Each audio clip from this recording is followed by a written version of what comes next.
What happens in that final moment? That split second. After our last breath, every single second, nearly two people cross that threshold. And for them, it's the beginning of the ultimate unknown. Do they see something?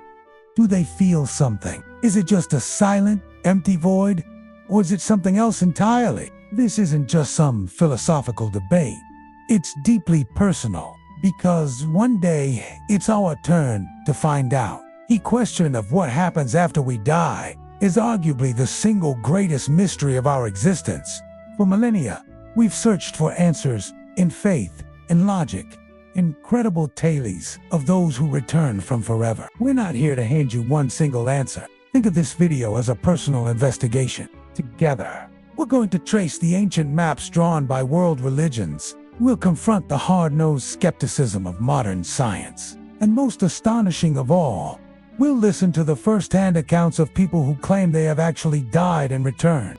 Our mission is to explore the evidence, challenge what we think we know, and peek through the keyhole into that unknown territory. Let's see what lies on the other side. For most of human history, religion has been our primary guide to the afterlife. These ancient traditions have given billions of people comfort, a moral compass, and a framework for what to expect when our time on earth is done. In Christianity, the soul is generally believed to face a divine judgment based on one's faith and deeds. The soul is destined for one of two realities: heaven, a state of eternal communion with God, or hell, a state of eternal separation. Some denominations also describe an in-between state. Think of Catholicism's purgatory, a sort of spiritual waiting room where souls are purified before entering heaven, or the idea of soul sleep, where the soul simply rests dormant until a final resurrection.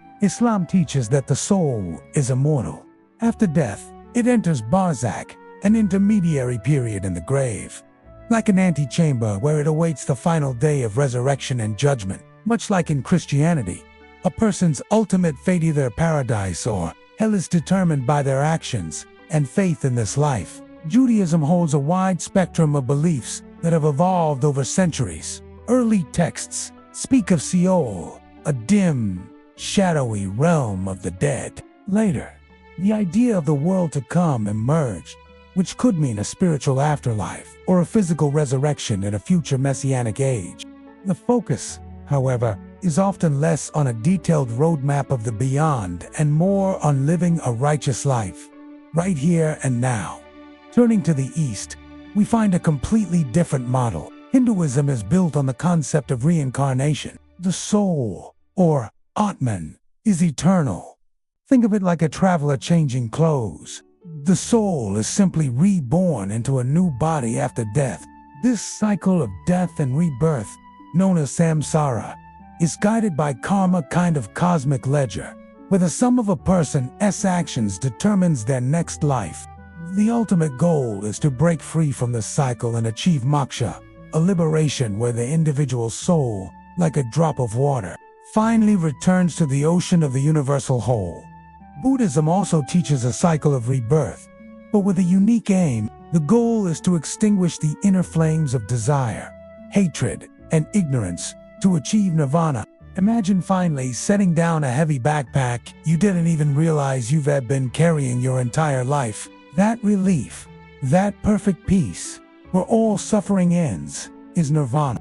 After death, consciousness is reborn, unless one has managed to attain this ultimate freedom from the faith which fuels the soul on an endless journey toward God, to spiritism, which suggests souls can communicate with the living. Humanity has woven an incredible tapestry of belief. The patterns differ, but a single golden thread runs through almost all of them. Our physical death is not the final chapter of the story. Then, science arrived, offering a very different and much colder perspective. The scientific method demands evidence, proof, and repeatable experiments, things that are, frankly, almost impossible to get when your subject is the afterlife. From a purely materialist viewpoint, the answer is simple and final. Consciousness is a product of the brain. Everything, your thoughts, your feelings, Your memories is a result of a complex electrical storm inside your skull. When the brain's hardware shuts down, the software of your consciousness simply winks out. Your sense of self, your spirit, your soul, they are extinguished, like a flame when the candle burns down. In this view, there is no ghost in the machine to survive the body. This is the default position for many neuroscientists. They argue that the phenomena people associate with the soul, like near-death experiences, can be explained by the biology of a dying brain, a brain starved of oxygen, a massive flood of the body's own painkillers, or unusual electrical jolts in the temporal lobe could create powerful hallucinations that feel more real than reality. In fact, recent studies have documented a startling surge of high-frequency gamma-wave activity in the brains of dying patients. Think of it like a fireworks finale. Last, brilliant, system-wide burst of neural light that could, in theory, generate the vivid sensation of a life review before the show goes dark. But this case isn't closed. Some researchers argue that while these brain surges are fascinating, they don't fully explain the complex and coherent stories people report. The hard problem of consciousness remains a massive challenge for science. It's like this. We can know every ingredient in a cake and every step in the recipe, but we still can't explain the taste of the cake. Science can't yet explain how the physical gray matter in our heads creates the rich, subjective, first-person experience of being you. So while materialism offers a clear answer, it's an answer based on an absence of evidence for an afterlife, not definitive proof against it. Science can tell us what happens to the brain when it dies, but whether that's the same as what happens to us remains an open question. So, beyond faith and skepticism, we have a third, and perhaps most compelling, body of evidence. The stories of the These are near-death experiences, reported by people who were clinically dead. Their hearts had stopped. Their brains showed no activity, only to be revived and return with the most extraordinary tales.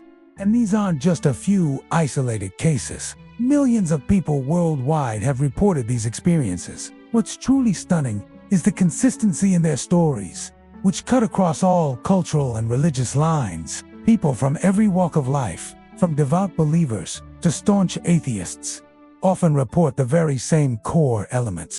It frequently begins with the sensation of leaving the body, of floating peacefully and observing the scene below, sometimes with verifiable, shocking accuracy. Many describe being pulled through a tunnel toward a brilliant, benevolent light. They insist it's not a harsh, burning light, but a light that feels like pure, unconditional love and acceptance. This encounter with a being of light is one of the most transformative elements reported. Another common feature is the life review. It's not a frightening judgment, but a panoramic 360-degree playback of their entire life, where they re-experience their own actions from the perspective of the people they affected, leading to profound lessons in empathy. Many also report meeting deceased relatives who appear vibrant and healthy, offering them comfort and guidance. Crucially, the vast majority describe the experience as overwhelmingly positive, suffused with a peace and love that defy our vocabulary. Even more telling are the people who have NDEs are often permanently and profoundly changed. They almost universally lose their fear of death, become more compassionate, and feel a renewed sense of spiritual purpose, regardless of their prior beliefs. Studies have confirmed these. Life changes are unique to NDERs, not just to anyone who has a close call with death. Skeptics can point to brain chemistry, but those who've been there are adamant. What they experienced felt more real than this reality. They didn't feel like they were hallucinating. They felt like they had finally, truly woken up. And this is where the pieces start to click into place in a startling way. When you place the modern stories of near-death experiences alongside the teachings of ancient religions, you see incredible overlaps. The journey through a tunnel, the meeting with a being of pure light, the panoramic life review. These modern accounts echo the afterlife journeys described in ancient texts from all over the world. The unconditional love NDERS This cry resonates with religious depictions of a loving God or a state of divine union. The Life Review feels like a more personal, empathetic version of a final judgment. The beings of light could easily be seen as the angels, spirits, or guides found in so many traditions. This has led some universal human phenomena actually be the original source of our religious beliefs about the afterlife. Is it possible that for thousands of years, people have been journeying to the same destination, simply returning to describe it using the language and symbols of their own time and culture? It's a thought that builds a powerful bridge between personal experience and ancient faith. This journey to understand what happens after we die touches our deepest fears and our greatest hopes. We've walked the paths of faith, science, and first-hand experience, but this conversation is far from over. Now, it's your turn. Share your beliefs, your doubts, or maybe even your own experiences in the comments below. What has shaped your perspective on this ultimate question? So, what happens to our souls when we die? We are left standing before a profound mystery. Religion offers us maps, built on centuries of faith, that give structure and meaning to life's end. Science hands us a lens, demanding we ground ourselves in proof and stay skeptical, even as it uncovers tantalizing clues like mysterious bursts of energy in the dying brain.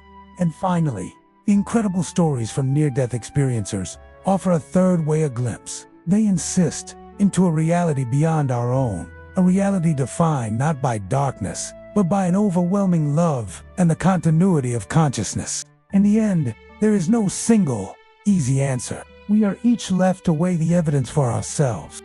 But perhaps the real point isn't to solve the mystery. Perhaps the true value is in asking the question, because in confronting our own mortality, we learn how to truly live. Death is a destination we all share, but the journey to understand it is a path each of us walks alone. What do you believe is waiting for us?